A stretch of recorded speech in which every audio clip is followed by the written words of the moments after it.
Hello, friends. So yesterday I went to the Van Gogh Museum all by myself. And this isn't something I would have done pre-quarantine. I think I've mentioned this in a previous video, but quarantine left us all into isolation. That was no secret. And all that time alone forced my previously pushed down feelings, emotions, and self-hatred to fizzle to the surface, resurface as you will. Repressed feelings and emotions that were mostly based on fear, and then sadness because I didn't realize that I didn't do things based on fear, whatever, you know what I mean. Fear of many things that I don't have the time, energy, or even knowledge to give you a comprehensive list. But one of these fears was this fear of being alone. You know, I didn't even realize that I had this fear until the end of grad school. In undergrad, I filled my free time with a million credits, a bunch of extracurricular activities, and somewhat of a social life, which was mostly just me and my friend hanging out at the library and going out sometimes. Except senior year. I partied in senior year.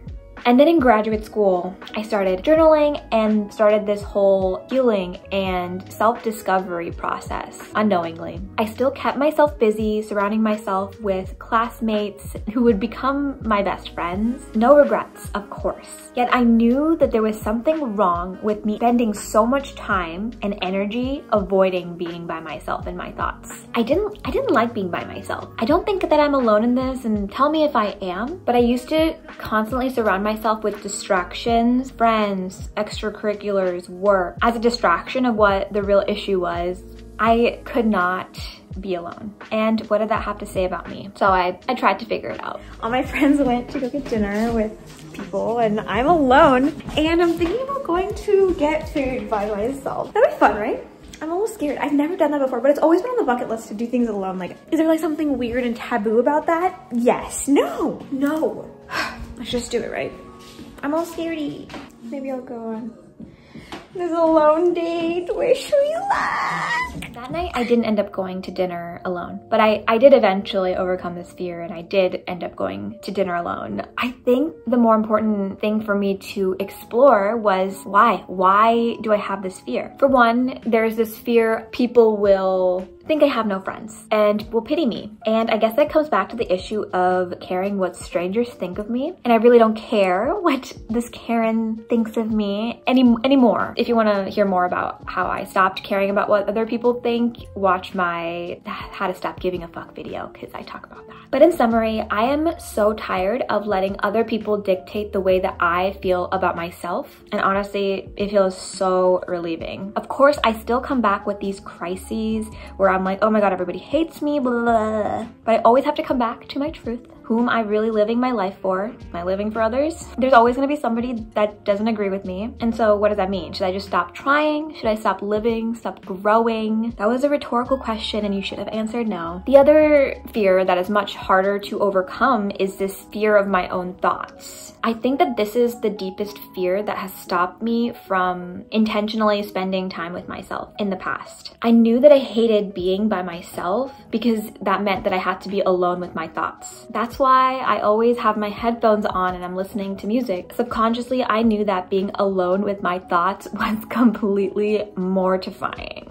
What are these thoughts, you ask? Well, of course, there's self-hatred, everyone hates you, you're not loved, blah, blah, blah, whatever. Shitty thoughts, you know, to keep me humble. But there's a difference in being humble and still knowing your worth and not knowing it at all. I was convinced for a while they were the same thing, but they're not. Being humble doesn't mean that you don't know you're great. Being humble means that you have so much confidence in not only your abilities, but also in yourself to know that you don't need any approval from others to feel good about yourself or that you will succeed. You just have so much confidence in your abilities that you have no need to brag or boast about it. And I say this, but do I believe it? You know, I'm starting to. And again, like I've mentioned in previous videos, I'm currently in therapy actively trying to reverse these thoughts and the way that I think. You know, the thoughts that keep me humble. Okay, that was supposed to be a joke and I don't think it was ever funny. So now I'm embarrassed that I have even said it. But now I'm even more embarrassed that I mentioned that it was supposed to be a joke. But now it's like too late to take this out.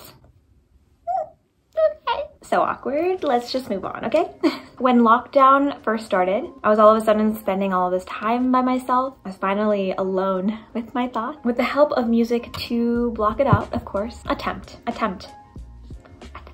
But in the midst of that, I fell in love with art again. I started learning the ukulele and singing, practicing that. I worked on my yoga and my handstands. I worked on my scrapbooks and fell in love with swimming, running, biking.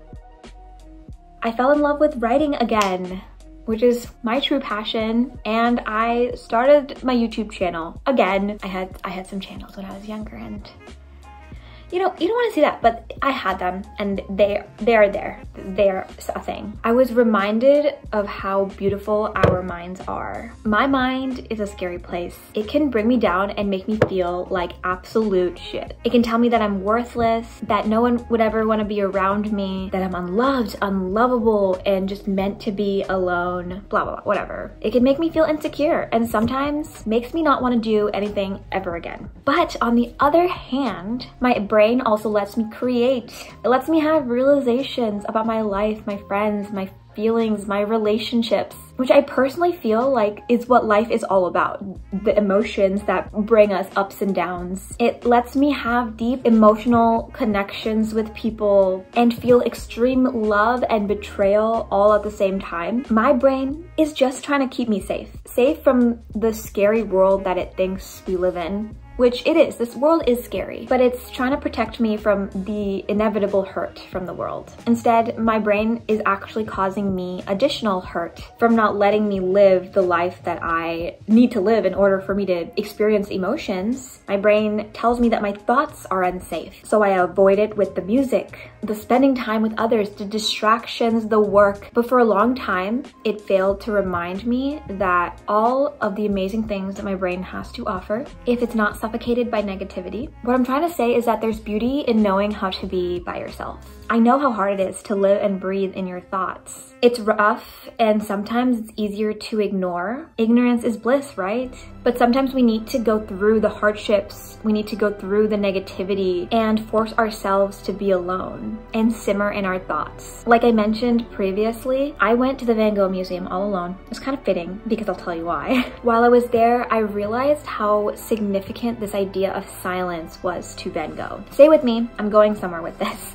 From what I understand, Van Gogh spent a lot of his life alone. He didn't have a wife or children. He spent most of his days creating paintings and art that is cherished even in the modern world. While I don't know that he was ever formally diagnosed, some people believe that he had bipolar with auditory hallucinations, and that was the reason why he cut off his ear in an episode of just sheer pain, I guess. I don't know that I know how he was feeling, which to me means that the voices in his head, the noise in his brain was so loud, so intrusive, and so negative, and I can understand how uncomfortable that must have been. It was never silent for him. He cut off his ear in order to try to silence.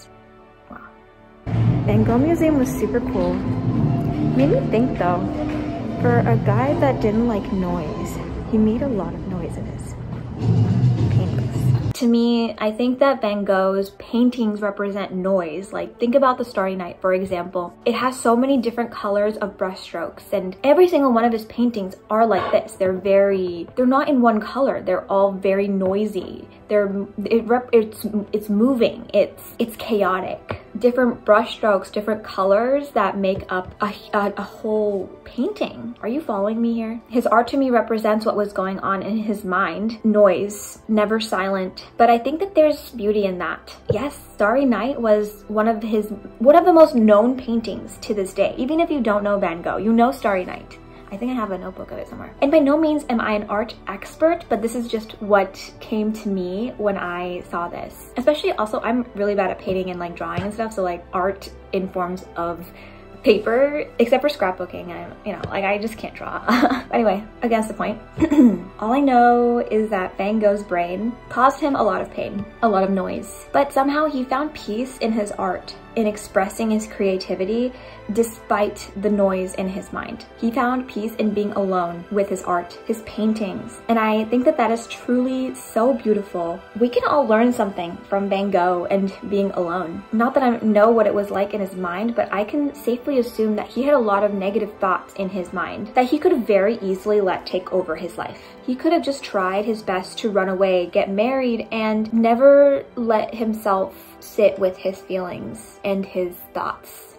So sorry about these nails, it's disgusting. He let the voices play and let the creativity take over. And I feel like that's the beauty of being alone. Letting the positive side of our brain take over and let it create the beauty it is meant to create. Anyway, that's all I had to say. But I truly think that being alone is amazing and has caused me to continue this like self-journey of self-discovery, and I think it's honestly amazing.